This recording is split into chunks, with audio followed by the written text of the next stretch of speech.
相信这2天大家都听说了英国的火车有人持刀杀人的这个事件，在这2天的互联网媒体上啊，整个的互联网媒体上每天的报道是非常多的。那简单说一下这个是一个什么事儿，我们在坐火车的时候注意一下自己的安全。那这件事儿是发生在11月1号，也就是说是星期六晚上的一趟车，是英国的北部，从一个城市叫 Doncaster 开往伦敦 King's Cross 国王火车站的一辆车。这趟车啊，我是非常熟悉的，因为我每次去我婆婆家，我坐的就是这趟车。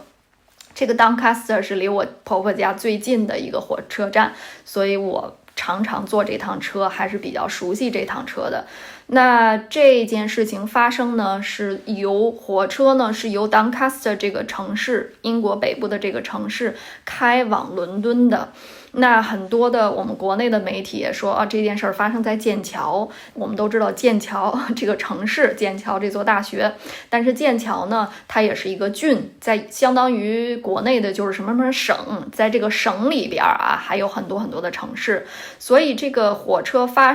这个事件发生的时候，火车呢是在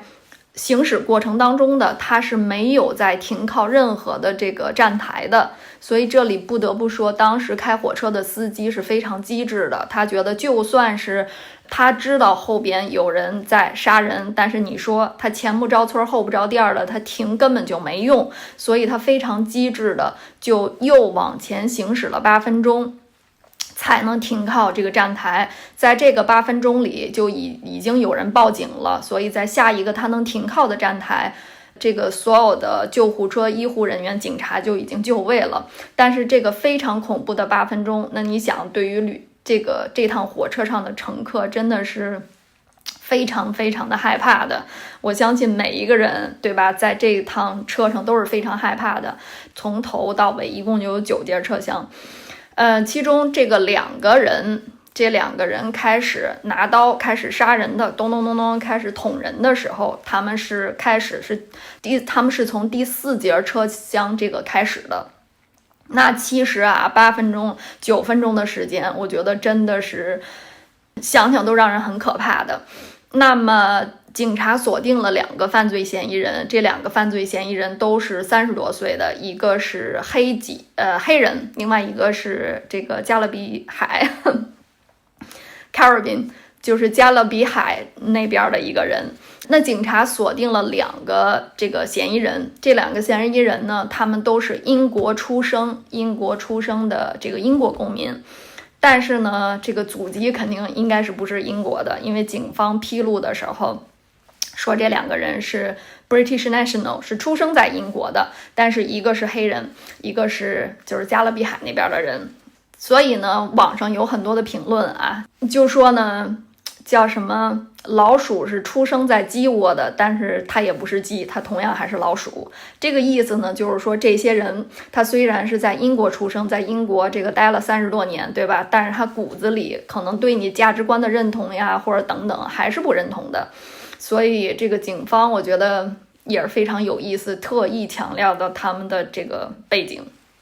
那么目前警方是确定1个嫌疑人，另外1个嫌疑人给他释放了，因为更多的证据表明他可能真的没有杀人。所以如果是这样的话，那肯定有1个嫌疑人还是没有抓到的。那这个抓到了的嫌疑人呢，当时因为他走出站台的时候，据目击者称啊，他手里拿着一把特别大的，就是那种厨房的用刀，是非常尖利的，但是非常长的，手里拿着也都是血，还比较的平静。警察在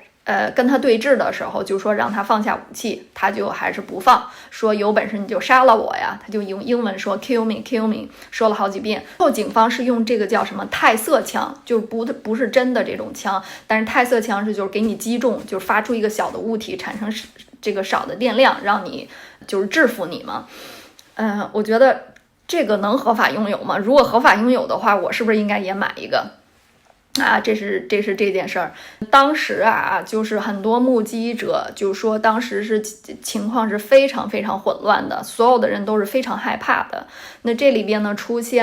也是出现了一些英雄吧。首先就是这个开火车司机的，这个开火车的这个司机非常机智的，在下一个这个站台停靠，就改变他原有的计划，因为本来是不应该停那儿的。第二呢，就是这上面有一个列车员，他为了阻挡这个其中一个行凶人员，自己身受重伤。所以我觉得真的是还是确实是这样的事件的时候，也有英雄人物出现，还有一个普通的一个乘客，为了保护一个13、14岁的一个小女生，也是自己身受重伤。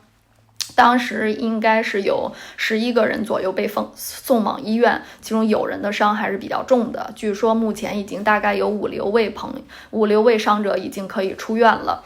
至于后续的伤亡情况呢，我觉得还是要等到后续的这个警方再陆续公布。警方目前已经排除这是一个这个恐怖袭击的事件。如果大家能记得，大概是在20年前吧，其实就在今年的夏天，这个英国包括伦敦刚刚举行了一系列的一个活动，就是